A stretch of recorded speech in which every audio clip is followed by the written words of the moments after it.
Hello बच्चों। चलिए प्रश्न को समझते हैं। यदि एक रेडियो एक्टिव पदार्थ की मात्रा 5 दिन में 10% घट जाती है तो प्रारंभिक पदार्थ की मात्रा 20 दिनों के बाद लगभग रह जाएगी। 60%, 65%, 70% या 75%। हमें बताना है कि 20 दिनों के बाद प्रारंभिक पदार्थ की कितनी मात्रा शेष रह जाएगी। मुख्य अवधारणा में हम देख सकते हैं कि रदरफोर्ड और सोडी के अनुसार कोई भी रेडियो एक्टिव पदार्थ टी समय में कितना विघटित होकर शेष बच जाता है, तो उसे इस प्रकार से रख सकते हैं कि टी समय में एन नॉट से ई की घात माइनस लेमडा टी भाग शेष बच जाता है, अर्थात एन भाग शेष रह जाता है टी समय के बाद।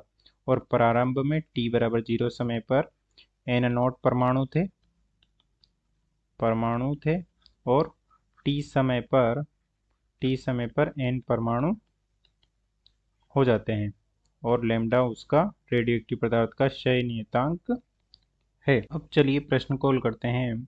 प्रश्न में दिया गया है कि 5 दिन में 10% घट जाता है।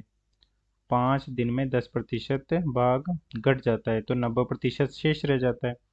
तो 90% शेष रह जाता है तो उसे हम लिख सकते हैं एन बटा एन नॉट बराबर हो जाएगा 90/100, अर्थात 9/10 भाग शेष रह जाता है।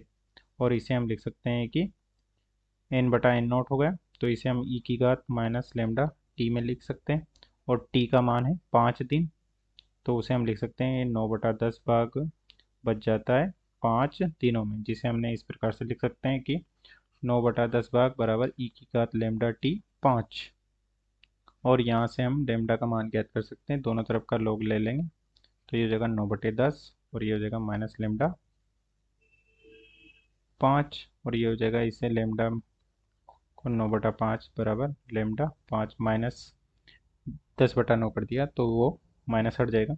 और यहाँ से लेमडा का मान हो जाएगा 1/5 गुणा log 10/9, जिसका मान हो जाएगा 0.021। ये आ गया हमारे पास रेडियो एक्टिव पदार्थ के क्षय नियतांक का मान। और अब हमें ज्ञात करना है कि n बराबर एन नोट ई की घात लेमडा टी।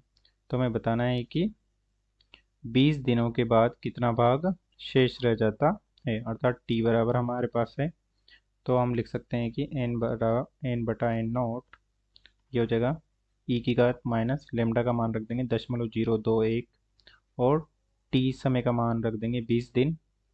तो ये हो जाएगा एन बटा एन नोट, हल करेंगे तो ये हो जाएगा ई की घात 0.42 जो कि हो जाएगा 0.65 एन बटा एन नोट और प्रतिशत में मान हो जाएगा ये 100 से गुणा कर देंगे तो ये हो जाएगा 65%, अर्थात 65% भाग शेष बचेगा।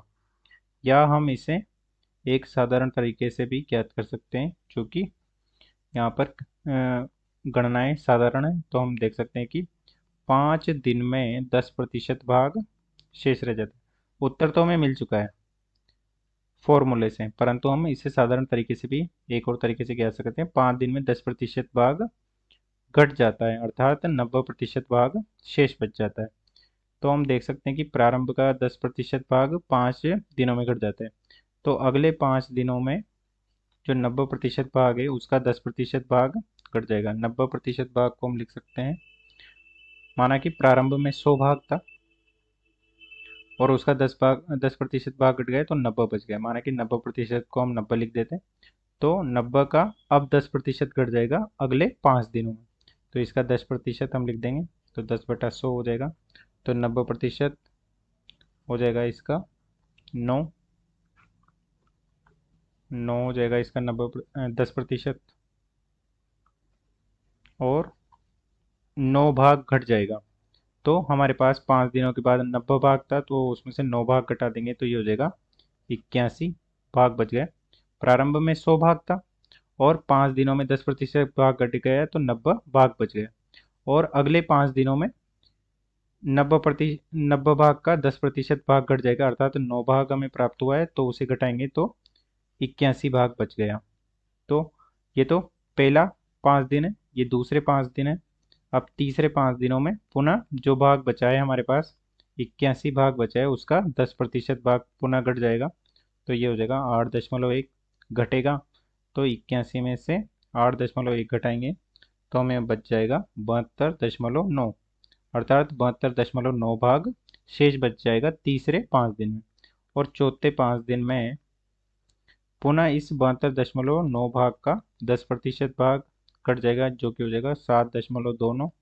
और इसे घटाएंगे 72.9 में से, तो ये हो जाएगा 7.29 घटाएंगे तो ये बच जाएगा हमारे पास 65.61, अर्थात 5 4 4 गुणा 5 दिन अर्थात 20 दिन हो गए।